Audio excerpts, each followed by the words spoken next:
우리가 함께 읽은 본문에서 주 여호와는 나의 힘이시라 라는 제목으로 하나님의 말씀을 전하도록 하겠습니다. 오늘의 설교 제목이 저와 여러분의 신앙 고백이 되었으면 좋겠고요. 이 신앙 고백으로 우리에게 주어진 사명을 잘 감당했으면 좋겠는데요. 매 순간 모든 상황 속에서 주 여호와는 나의 힘이십니다 라는 이 고백이 우리를 살리고 우리로 하여금 전진하게 하는 힘의 근원이 되었으면 좋겠어요. 그러니까 인생에서 마음이 힘들고 고통스러운 시기가 누구에게나 다 있죠. 어떤 종교에서는 인생 자체가 고뇌고 힘듭니다 이렇게 이야기하기도 하죠. 정도의 차이만 있을 뿐이지 누구에게나 힘들고 어렵고 고통스러운 시기는 다 있는 것 같아요. 이미 과거에 크게 고난을 경험한 분들도 있을 수 있고요. 또 현재에 또 그 고난 가운데 있는 분도 있을 수 있고요.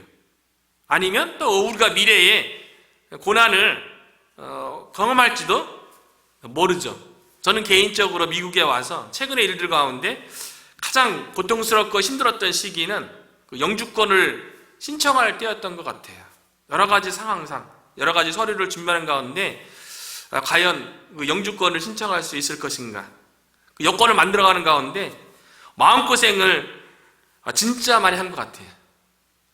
그 영주권을 위해서 서류를 준비하고 막 그러는 가운데 너무나 힘들어갖고, 힘들면 마음이 힘들잖아요. 저는 그때 몰랐어요. 처음으로. 이전에도 힘들고 막 그럴 때는 그러지 않았는데 영주권 준비하면서 이거 뭐 한국에 들어가야 되는지 여기 가야 되는지 이 고민을 제가 이제 혼자 짊어졌었으니까요. 마음이 힘들고 고통스러우니까요. 실제로 가슴이 아프더라고요. 가슴이 막 눌려오고 막 힘들더라고요. 그리고 숨 쉬는 것도 좀 어렵고 잠을 이루기도 힘들고 그런 시기가 있었어요. 하루하루가 말 그대로 우리가 힘들고 고통스러울 때 피가 말하는 것 같다라는 표현을 쓰는데 정말 그랬던 것 같아요. 그런데 하나님의 어려운 가운데 여러 가지 이제 은혜 주시고 또 길을 여셔서 감사하게 영주권이 신청되어지고 또 빠른 기간 내에 나와서 정말 하나님의 은혜에 대해서 기뻐했던 적이 있어요. 오늘 본문에 보면 하박국 선지자는 마음이 너무 힘들고 고통스러운 가운데에 있어요. 자신에게 주어진 현실, 그리고 그 민족이 좀 당하고 있는 현실, 그리고 하나님의 음성 가운데 앞으로 다가올 미래의 환난에 대해서 하나님의 음성으로 미리 선지자로서 들었기 때문에 그 마음의 그 고통과 그 힘듦이 너무 심했어요. 그래서 이 하박국 선지자의 그 힘듦이 어느 정도인지 16절에 보면 이렇게 기록하고 있어요. 내가 들었으므로, 기도 가운데 하나님의 계획을 들었죠.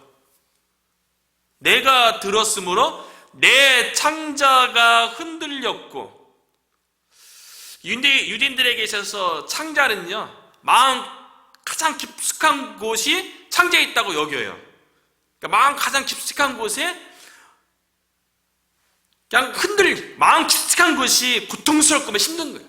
그냥 표면적인 고통이 아니라 마음 깊숙한 곳으로부터 느껴지는 고통인 거죠. 그거를 이제 창자가 흔들리는 걸로 이야기를 했어요. 그리고 그 목소리로 말미암아, 하나님의 목소리죠. 하나님의 음성이죠. 하나님께서 바벨론을 통해서 하나님의 백성은 유다 민족을 멸망시킬 거라는, 그 환난이 올 거라는, 그래서 유다 백성을 하나님께서 징계하실 것이라는 거에 대해서 하나님의 그 목소리를 들렸을 적에 하박국 선지자는 너무나도 힘든 거예요. 그래서 입술이 막 떨렸어요. 너무 감당이 안 되니까 내 입술이 떨렸도다. 무리가 우리를 치러 올라오는 환난 날을 하나님께서 바벨론을 통해서 멸망시킬 거라고 말씀해 주셨기 때문에 지금 이게 더 큰 공포죠. 지금 당장 쳐들어와 갖고 지금 고통당하면 더 나을 텐데 그것이 아니라 앞으로 조금 있으면 지금 계속 공격 오는 가운데 고통스러워하죠. 힘들어하죠. 조금 있으면 멸망할 거라는 거를, 그 환난을 기다리고 있는 거예요. 이거 더 힘들죠. 지금 당장 멸망할 것이 아니라 지금 고통을 계속 받고 있는데, 우리가 고통받아도 한 번에 확 받는 게 좋죠. 조금씩 받다가 큰 고통 오면 나중에 올 더 큰 고통으로 인해서 불안하고 마음이 더 힘든 거 아니에요? 그런데 하박국 선지자는 무리가 우리를 치러 올라오는 환난 날을 내가 기다림으로, 앞으로 환난 날에 대해서 생각하니까 썩이는 것이 내 뼈에 들어왔어요. 뼈가 썩는 것 같은 고통이 막 있는 거예요. 그리고 내 몸은 내 초소에서 떨리는 듯한, 뼈가 썩는 듯한 고통에다가 몸이 막 떨리는, 감당이 안 되는 거죠. 하나님께서 주신 그 말씀이 감당이 안 되는 거죠. 하나님의 백성인 유다 백성이 하나님의 말씀에 불순종했다 할지라도 하나님의 백성인 유다 백성에게 다가올 환난은 감당이 안 되는 거예요. 창자가 흔들리고 입술이 떨리고 뼈가 썩는 것 같고 몸이 떨리는 그와 같은 고통이에요. 근데 하박국 선지자는 이런 고통을 앞으로 멸망할 것에 대해서 그 고통이 예측돼서 느꼈던 게 아니라요.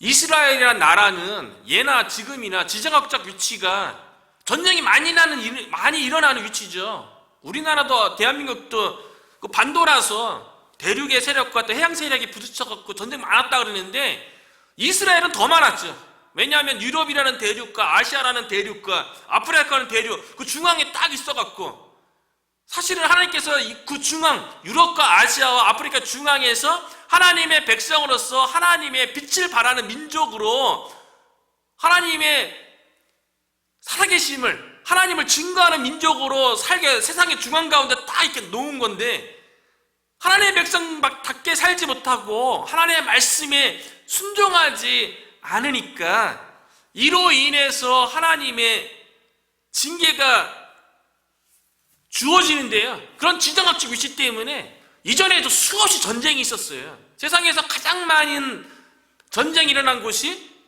이스라엘 지역이라고 얘기하잖아요. 지정학적 위치 때문에 그런 거죠. 그리고 실질적으로 남유다가 바벨론의 공격을 받았을 때에는 이미 북이스라엘 형제국가죠. 북이스라엘이 아수르라는 제국에 의해서 이미 멸망했어요. 그리고 멸망했을 적에 북이스라엘에게 어떠한 환난과 고통이 주어졌는지 남유다는 지금 보고 있어요. 아수르에 의해서 북이스라엘이 멸망할 적에 어떤 일이 일어났냐면 아수르가 북이스라엘 남자들을 아수르로 다 데려가요. 그래서 어떻게 했냐면 남자들은 도망가지 못하게 뒤에 아킬레스건을 잘라버려요. 그리고 전쟁 도구를 만드는 화살촉을 만들고 칼을 가는 그런 일들을 남자를 시키고요.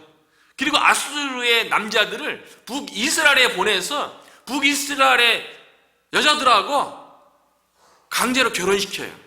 그러니까 아수르 남자하고 북이스라엘의 여자하고 혼합 민족이 생겼는데 그 민족이 사마리아 민족이 되는 거죠.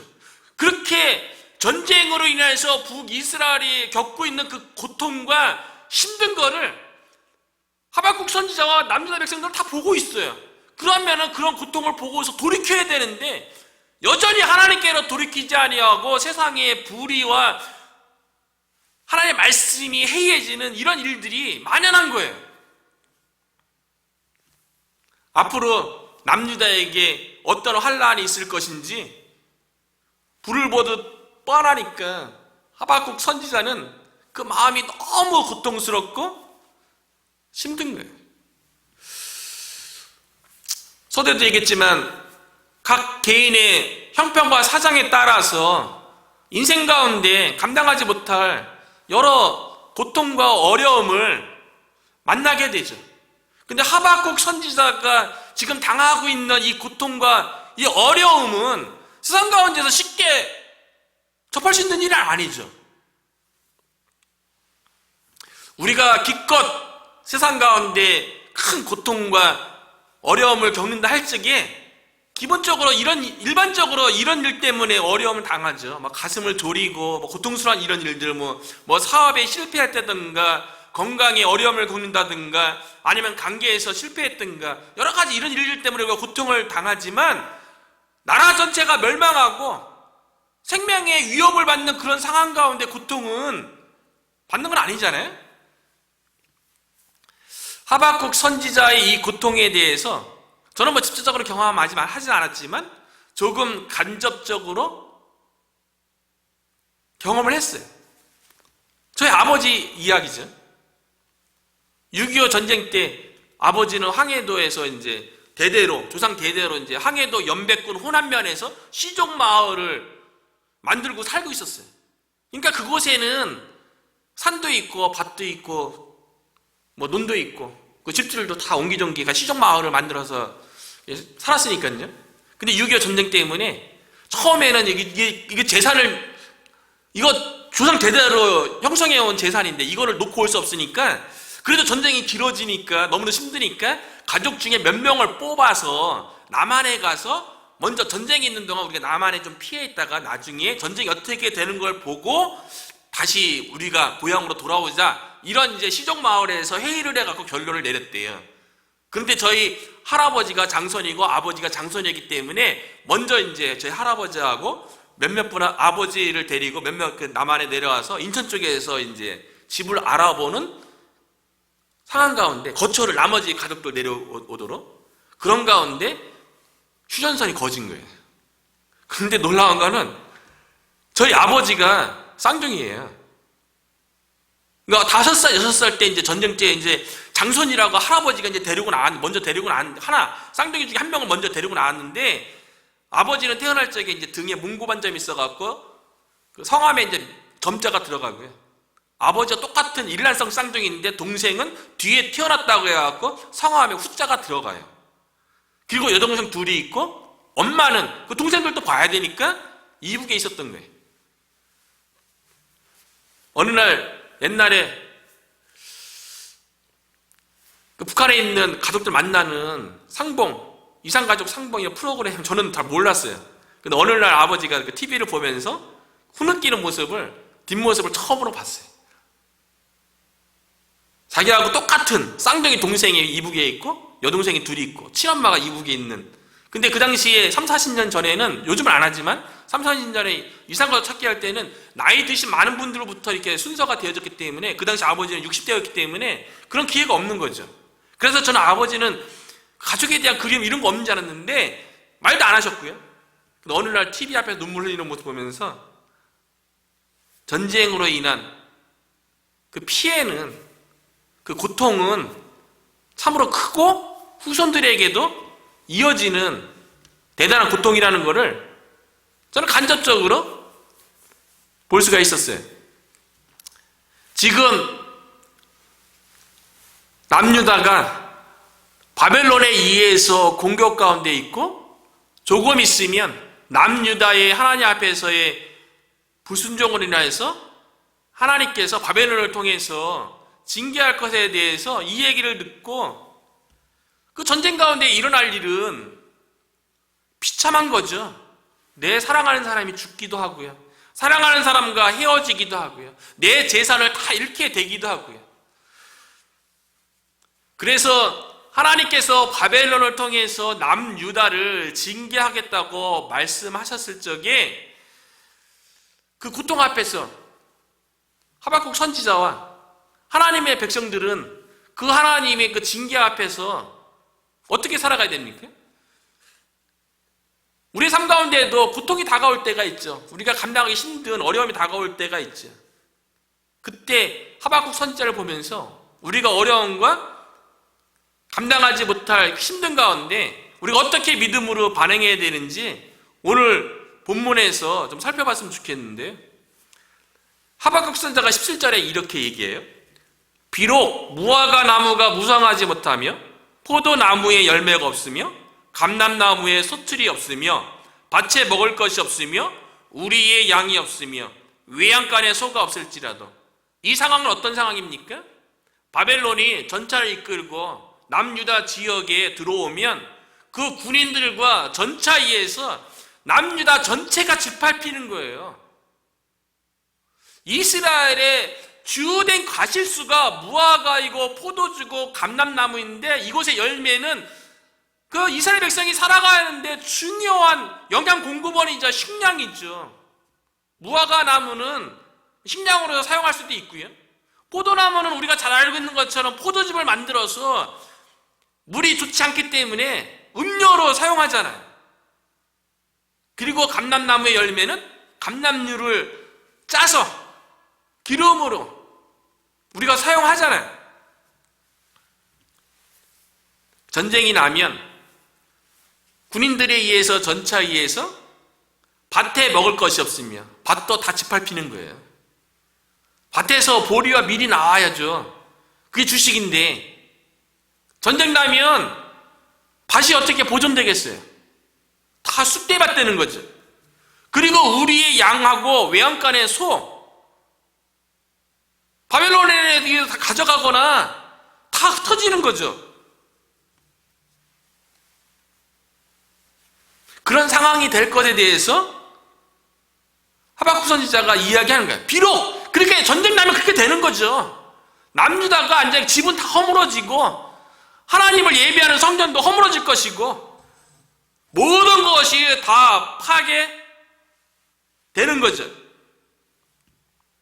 그리고 젊은 사람들은 다 포로로 잡혀가고요. 그리고 남유다 땅에는 노약자들만 남게 되는 거예요. 이런 고통을 하박국 선지자가 기도하는 가운데 하나님께서 뭐라고 얘기했어요? 하나님께서 허락하셨대요. 그 전쟁을 통한 그 고통, 그 비참한 현실에 대해서 하나님 왜 이런 현실을 허락했어요? 왜 이런 고통을 느끼게 했어요? 하나님의 백성 가운데 왜 이런 일들이 일어나요? 처음에 하나님께 하박국 선지자가 불평불만하면서 막 따졌잖아요. 하나님, 내가 언제까지 기도해야지 응답해 주실 것입니까? 언제까지 내가 부르짖어야 됩니까? 라고 했을 때 하나님께서 주신 응답은 뭐였냐면 내가 그렇게 했노라였어요.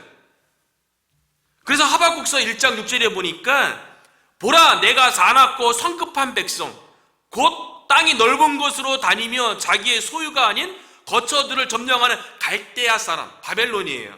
갈대아 사람을 일으켰나니 내가 일으켰대요. 바벨론을 통해서 남유다를 공격해서 멸망케 하셨대요. 지난번에도 한번 말씀을 나누는 가운데 우리가 삶 가운데 고통이 있고 어려움이 있으면 분명히 우리 가운데 고통이 있고 어려움이 있는 그 원인이 우리의 죄나 우리의 실수가 있을 수 있어요. 그것 때문에 다가오는 고통과 여러 문제, 어려움 있을 수 있어요. 그런데 내가 죄짓지 아니하고 내가 큰 실수의 원인이 아님에도 불구하고 우리의 삶 가운데 주어지는 고통과 어려움은 하나님께서 허락했다는 거예요. 넓은 의미로는 우리가 죄를 지어서 우리가 실수를 해서 다가오는 고통도요, 큰 우주적인 관점에서 보면 그것도 하나님께서 허락하신 거예요. 그래서 마태복음 10장 9절에 보니까요, 참새 2마리가 한 아시리온에 팔리지 않느냐? 그러나 너희 아버지께서 허락하지 아니하시면 그 하나도 땅에 떨어지지 아니하리라. 하찮은 참새도 하나님이 허락하여 땅에 떨어지는데 하물며 하나님의 형상대로 지음받은 존귀한 우리의 인생 가운데 일어나는 고통이 어떻게 하나님의 허락 없이 일어나겠냐는 거예요. 우리의 삶 가운데 주어지는 모든 고통과 어려움들은 하나님의 허락 가운데 주어졌다는 거예요. 그런데 왜 하나님께서 고통을 허락하셨는지 히브리서 저자가 잘 설명해 주고 있어요. 히브리서 12장 6절에 보니까요, 주께서 그 사랑하시는 자에게 징계하시고, 지금 남유다가 바벨론에서 멸망하게 된 것은 남유다를 징계한 거예요. 주께서 그 사랑하시는 자를 징계하시고 그가 받아들이시는 아들마다 채찍질 하심이라. 아들에게 채찍질한대요. 우리들도 마찬가지 아닙니까? 내 자녀가 잘못할 적에 부모가 채찍질하지, 남의 집 자식이 잘못하는 거 내가 채찍질하면 요즘은 경찰서 가죠. 하나님께서 내가 사랑하는 자이기 때문에, 내 아들이기 때문에 징계하고 채찍질 한다는 거예요. 유다 백성이 하나님의 백성이기 때문에, 하나님이 사랑하는 백성이기 때문에 지금 바벨론을 통해서 징계하고 채찍질을 하는 거예요. 왜요? 그 마음을 돌이키게 하기 위해서, 하나님께로 다시 돌아오라고. 하나님 앞에 불순종의 길을 걷는 게 아니라 하나님과 함께 교제하며 순종의 길, 사명의 길이 아니라 생명의 길을 걷게 하기 위해서 징계를 하셨다는 거예요. 그래서 히브리서 12장 11절에 보면 무릇 징계가 당시에는 즐거워 보이지 않고 슬퍼 보이나 후에 그로 말미암아 연단받은 자들은 의와 평강의 열매를 맺느니라. 옳은 길을 가게 되는 거예요. 징계가 없으면 어떻게 옳은 길을 갈 수가 있어요?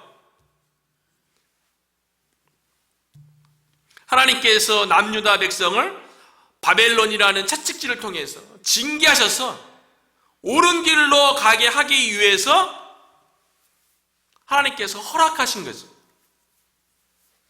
그래서 하박국서 3장 2절에 보니까요, 여호와여 내가 주께 대한 소문을 듣고 놀랐나이다. 여호와여 주는 주의 일을 이 수년 내에 부흥하게 하옵소서.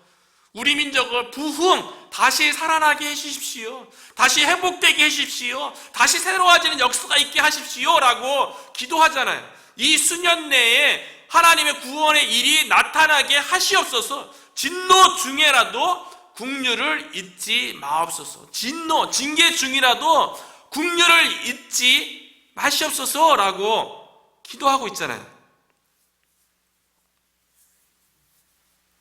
하나님께서 결국 바벨론에는 채찍을 통해서 남유다를 징계하지만 때가 되면 남유다 백성들을 그 삐뚤어지고 어그러진 그 마음을 하나님께로 돌이켜서 하나님을 올바로 섬기고 하나님 말씀 가운데 온전히 순종할 수 있도록, 그래서 남유다 백성이 하나님 앞에 구원을 경험하고 온전히 회복될 수 있도록 하실 거라는 이 약속이 있기 때문에요.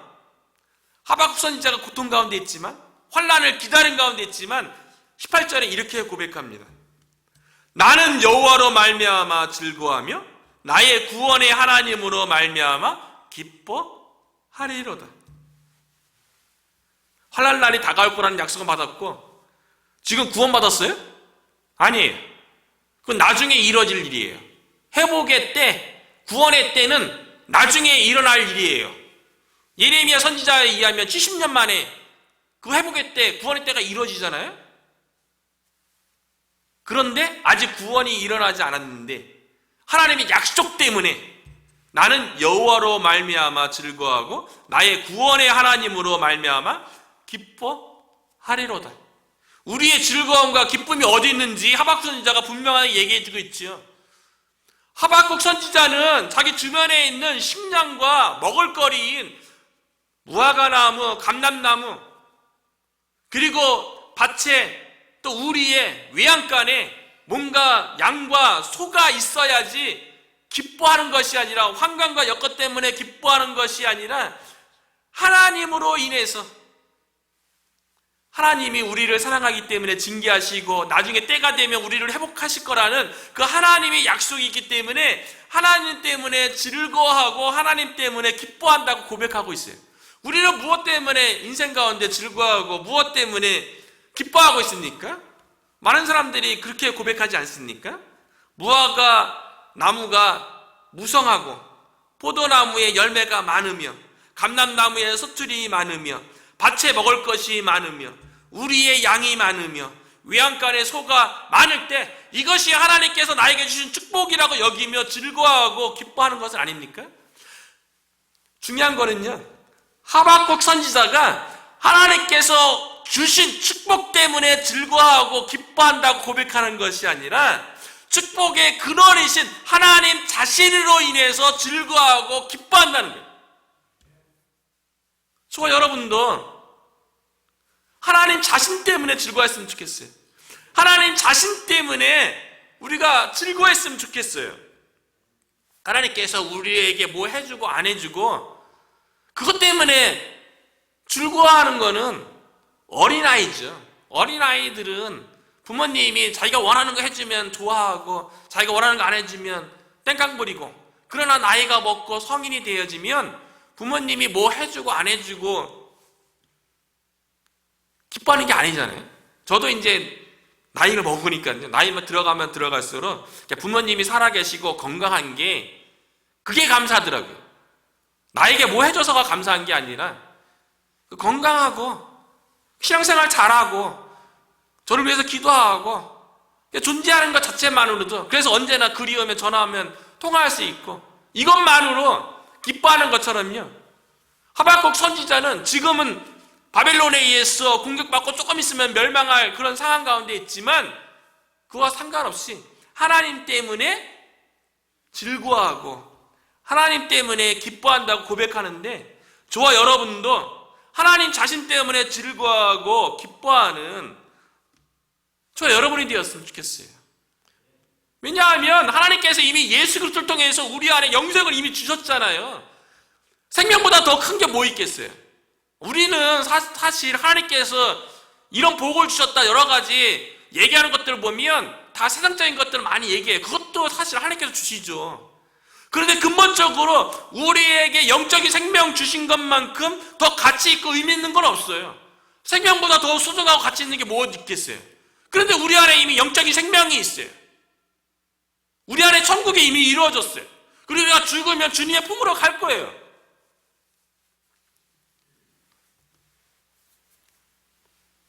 마지막으로 하박국 선지자가요, 여전히 환난 가운데 있지만 그 가운데서 나의 힘은 여전히 여호와 하나님이십니다. 그 환난 가운데 극복해야죠.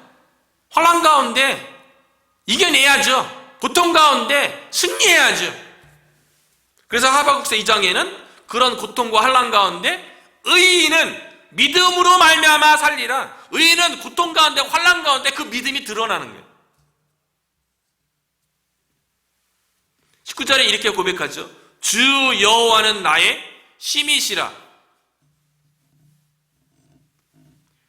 환난과 고통 가운데 우리의 힘될 것들은 세상에 있는 것들이 아니에요. 여호와 하나님이, 그분이 온 만물을 창조하시고 지금도 다스리시고 관리하시는 그분이 가장 큰 힘이죠. 하나님보다 더 큰 힘이 어디 있겠어요? 세상 사람은 가장 큰 힘이 돈이라고 얘기하잖아요. 돈이면 모든 거 다 할 수 있다고 얘기하는데, 우리는 뭐 돈이나 권세를 우리의 힘으로 삼지 않죠.